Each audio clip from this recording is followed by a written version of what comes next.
La personnalité humaine est souvent fragmentée en différents moi qui tirent et poussent dans différentes directions. Ces moi sont des programmes mentaux acquis depuis l'enfance et peuvent être contradictoires et impermanents. Pour parvenir à une vue objective de la réalité, il faut reconnaître ces voies subjectives pour ce qu'elles sont et les soumettre au contrôle de l'âme.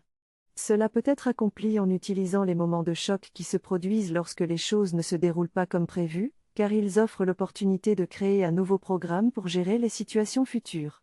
Les personnes peuvent choisir de prendre un médicament pour calmer la douleur ou d'accepter l'expérience pour que le corps spirituel produise ses propres substances chimiques pour guérir la blessure. En fin de compte, la clé pour unifier la personnalité est de saisir ces moments de conscience et de briser les habitudes qui limitent notre potentiel. Dans ses écrits, Al-Arabi décrit la nature comme étant la réalité universelle ou réalité des réalités. Selon lui, la nature est le côté féminin d'une relation mâle-femelle, actif-réceptif, ou yang-yin dans sa cosmologie. Bien que la nature soit dite réceptive, elle peut être active ou réceptive selon les formes qui y sont imprimées par l'intermédiaire du logo. Al-Arabi voit la nature comme réceptive par rapport au nom divin ou centre de pensée. Dans ce sens, elle est la respiration de Dieu, la très haute et très grande mère, qui donne naissance à toute chose bien qu'elle-même ne puisse pas être vue. Les propriétés spécifiques de la nature sont la chaleur, le froid, l'humidité et la sécheresse. Deux sont actives et deux sont réceptives. L'origine du souffle est la propriété d'amour, qui a un mouvement de désir envers l'objet de l'amour, et par cette respiration, la jouissance est expérimentée. Le nuage, qui est la nature, est la manifestation de ce souffle, car le logo pénètre la nature pour donner naissance à l'entité possible du potentiel infini de l'être. Enfin, l'union cosmique entre le réel et le possible est décrite comme un mariage divin, qui peut être seulement de la jouissance, et la présentation de la descendance est nommée. Le texte parle de l'alchimie, qui est un mystère dans trois mondes, le divin, l'humain et l'élémental. L'or des philosophes, la pierre philosophale et l'élixir des philosophes existent dans chacun des quatre mondes et ne peuvent être atteints que si l'expérience est menée dans les quatre mondes simultanément.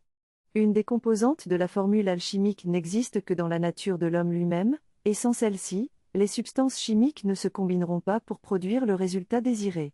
Le travail intérieur sur soi est une quête qui conduit au Saint Graal du soi transmuté tant psychiquement que physiquement au travers de l'ADN.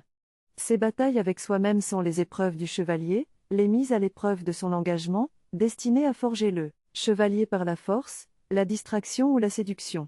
Chaque choix que l'on fait est une épreuve. Il est possible que vous deviez passer par ce processus pour chacun des petits moi, chaque boucle intellectuelle de réaction apprise de la société, de la famille, de l'expérience, et chacun se débat et crie quand il n'obtient pas ce qu'il veut. C'est un processus qui se produira et se reproduira pendant que chacun d'eux s'alignera sur et fusionnera avec votre volonté d'atteindre la vérité, et ce processus vous rendra libre. Le texte parle de l'importance d'équilibrer les centres inférieurs, moteurs, émotionnels, intellectuels, pour pouvoir accéder au centre supérieur, émotionnel supérieur, intellectuel supérieur, sexuel. Le centre magnétique est le résultat de ce travail d'équilibre, qui permet d'harmoniser les énergies des différents centres. Les individus dotés d'une âme possèdent en plus deux centres supérieurs et un centre sexuel inférieur qui constitue leur soi supérieur. Le travail des centres inférieurs permet de les purifier de leur programme et ainsi de recevoir les messages des centres supérieurs sans déformation. Le centre magnétique permet ensuite de réguler l'énergie entre tous les centres, et de former une unité avec le centre émotionnel supérieur pour atteindre la connaissance du cœur. Ce processus est décrit en détail dans l'ouvrage de Mouraveff et dans In Search of the Miraculous de P.D. Ouspensky.